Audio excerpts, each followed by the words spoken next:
Hello दोस्तों, flat wisely में आप सभी का स्वागत है। तो आज हम पॉलिटी का नेक्स्ट टॉपिक पढ़ रहे हैं जो कि है जुडिशियल सिस्टम ऑफ इंडिया। इसके अंदर हम दो कोर्ट्स के बारे में बात करेंगे। तो फर्स्ट वन है supreme court of India and second हम बात करेंगे हाई कोर्ट ऑफ इंडिया। तो आज की वीडियो में हम सुप्रीम कोर्ट के बारे में पढ़ेंगे प्रॉपर एक एक चीज़, ठीक है, कि कैसे क्या होता है। ठीक, तो वीडियो को एंड तक ज़रूर देखना, लाइक सब्सक्राइब शेयर करना मत भूलना। तो लेट्स स्टार्ट।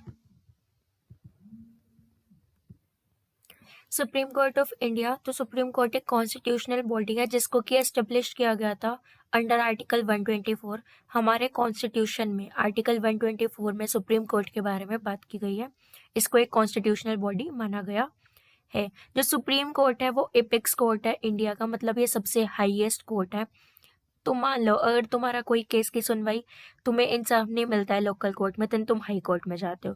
अगर हाई कोर्ट में भी तुम्हें इंसाफ नहीं मिलता है तो तुम सबसे हाईएस्ट अथॉरिटी पे जाओगे, एपेक्स कोर्ट के पास जाओगे, जो कि है सुप्रीम कोर्ट ऑफ इंडिया। ठीक है, अब आता है जो first supreme court of India था वो एस्टेब्लिश किया गया था 1774 में। ठीक है, और ये एस्टेब्लिश किया गया था कोलकाता के अंदर। और एक उस टाइम पे एक एक्ट चल रहा था, रेगुलेटिंग एक्ट था 1773 में। ये सुप्रीम कोर्ट का एक्ट आया था, ठीक है, कि एक सुप्रीम कोर्ट होना चाहिए, सबसे हाई अथॉरिटी का कोर्ट जो होगा। तो ये एक एक्ट बना था 1773 में। तो 1773 में बस एक्ट बना था, लेकिन 1774 में पहला supreme court of India establish हो गया था, यानी कि बन गया था। और ये कहाँ पे बना था? ये था कोलकाता के अंदर। यानी कि सबसे सुप्रीम कोर्ट, पहला सुप्रीम कोर्ट ऑफ इंडिया कहाँ बना था? वो बना था कोलकाता में। और कब बना था? 1774 में। एंड कौन से एक्ट के तहत? तो ये था रेगुलेटिंग एक्ट 1773 के तहत। ठीक है, तो ये चीज याद रखनी है। एंड सुप्रीम कोर्ट के जितने भी जजेस होते हैं, यानी कि टोटल नंबर ऑफ जजेस जो होते हैं वो 34 जजेस होते हैं सुप्रीम कोर्ट के। तो वो जो 34 जज होते हैं सुप्रीम कोर्ट के, उनको प्रेसिडेंट अपॉइंट करता है। एंड इसी में हमारे आ जाते हैं चीफ जस्टिस ऑफ इंडिया। ठीक है, यानी कि जो प्रॉपर हेड होगा सारे जजेस में से, जो सबसे प्रॉपर हेड होगा, उसको भी कौन अपॉइंट करता है? प्रेसिडेंट करता है। जो टेन्योर है सुप्रीम कोर्ट के जजेस का वो है 65 की एज तक वो रिटायर होंगे। ठीक है, उससे आगे वो लोग नहीं कर सकते जॉब, मतलब वो जज बने नहीं रहेंगे, वो एट लास्ट 65 की एज में ही जो होंगे वो जज रहेंगे। ठीक है, सुप्रीम कोर्ट के अंदर रिटायरमेंट के बाद जो सुप्रीम कोर्ट के जज होते हैं उनको ये कहा जाता है कि तुम किसी भी कोर्ट में लॉ की प्रैक्टिस नहीं कर सकते, मतलब वो किसी भी कोर्ट में एज अ लॉयर काम नहीं करेंगे, लेकिन उनको किसी भी कमेटी का चेयरमैन जरूर बनाया जा सकता है। तो रिटायरमेंट के बाद जो सुप्रीम कोर्ट का जज है वो लॉ की प्रैक्टिस नहीं कर सकता कभी भी, यानी कि वो कभी भी लॉयर नहीं बन सकता किसी भी कोर्ट में। लॉयर के अकॉर्डिंग काम नहीं करेगा लॉयर बन के इंडिया के अंदर। ठीक है, और लेकिन जो वो जज है उसको हम किसी भी कमेटी का चेयरमैन जरूर बना सकते हैं। ठीक है, he or she can be appointed as chairman of any committee. अब बात करते हैं क्वालिफिकेशंस क्या है अगर तुम्हें सुप्रीम कोर्ट का जज बनना है तो जो भी जज बनेगा वो इंडियन सिटीजन होना जरूरी है, उसके पास इंडिया की सिटीजनशिप होनी जरूरी है। वो मेंटली रिटार्डेड नहीं होना चाहिए और ना ही वो बैंकरप्ट होना चाहिए।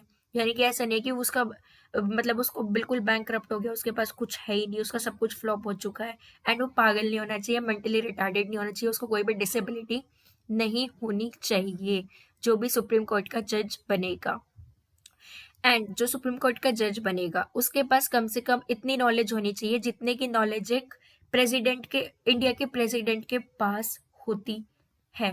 तुम्हें पता है जो सुप्रीम कोर्ट का जज होता है वो एक काइंड ऑफ प्रेसिडेंट के पास जितनी नॉलेज होती है, क्वालिफिकेशन होती है, उतनी ही क्वालिफिकेशन एक सुप्रीम कोर्ट के जज के पास होती है। इसी वजह से जो सुप्रीम कोर्ट का जज है उसको हम ये नहीं कहते कि तुम्हें दोबारा आफ्टर रिटायरमेंट कोर्ट में लॉ की प्रैक्टिस करनी पड़ेगी, इसलिए हमने बिल्कुल मना किया हुआ है, बिकॉज उसके पास इतनी नॉलेज है जितनी नॉलेज एक प्रेसिडेंट ऑफ इंडिया के पास है। तो डैट मीन्स कि अगर वो लॉ की प्रैक्टिस करता है तो बहुत से, अगर वो लालच में आ गया या वो सही नहीं हुआ बाद में, तो वो कुछ भी कर सकता है। ठीक है, यह हो सकता है कि प्रेसिडेंट पे कुछ भी केस डाल दे। एंड फिर उसको भी पता है कि क्या क्या चीजें हो सकती है कि वो प्रेसिडेंट के खिलाफ बोल सकता है, इसलिए कभी भी जो सुप्रीम कोर्ट का जज है उसको लॉ की प्रैक्टिस नहीं कराई जाती, बट उसको चेयरमैन बना सकते हैं। मिनिमम 10 ईयर्स की एडवोकेसी होनी चाहिए, मतलब उसके पास 10 ईयर्स का एक्सपीरियंस होना चाहिए हाई कोर्ट के अंदर, ठीक है, या फिर हाई कोर्ट के अंदर उसने 5 साल का एक्सपीरियंस हो एज अ जज। एडवोकेसी का मतलब है कि हाई कोर्ट के अंदर वो 10 साल तक उसने लॉ की प्रैक्टिस की और लॉयर बना हुआ हो, या फिर 5 साल तक वो हाई कोर्ट के अंदर एक जज बन चुका हो। ठीक है, मतलब उसने 5 साल तक जज की प्रैक्टिस की हो हाई कोर्ट में, या फिर 10 साल तक उसने लॉ की प्रैक्टिस की हो हाई कोर्ट के अंदर। तो ये थी क्वालिफिकेशंस एक सुप्रीम कोर्ट के जज के लिए। अब आता है कि पहला chief justice of independent India कौन थे। तो जो पहले चीफ जस्टिस थे, यानी कि पहले सबसे जो हेड थे सुप्रीम कोर्ट के सारे जजेस में, यानी चीफ जस्टिस जो थे इंडिपेंडेंट इंडिया, यानी कि जब इंडिया ब्रिटिश रूल के अंदर नहीं था, ठीक है, तब जो चीफ जस्टिस थे इंडिया के वो थे हीरा लाल कन्हैया। तो ये नाम याद रखना है। पहले चीफ जस्टिस इंडिपेंडेंट इंडिया के कौन थे, वो थे हीरा लाल कन्हैया। और जो अब करंट में 2022 में प्रेजेंट चीफ जस्टिस है इंडिया के, वो है एन.वी. रामन्ना। तो ये दोनों नाम याद होने चाहिए, पेपर में आ सकते हैं। प्रेजेंट चीफ जस्टिस इंडिया के हैं एन.वी. रामन्ना, और first chief justice independent India के थे हीरा लाल कन्हैया। जो प्रेजेंट चीफ जस्टिस है एन.वी. रमन्ना, वो कुछ इस टाइप से दिखते हैं। सो होपफुली तुम्हें वीडियो समझ आई होगी।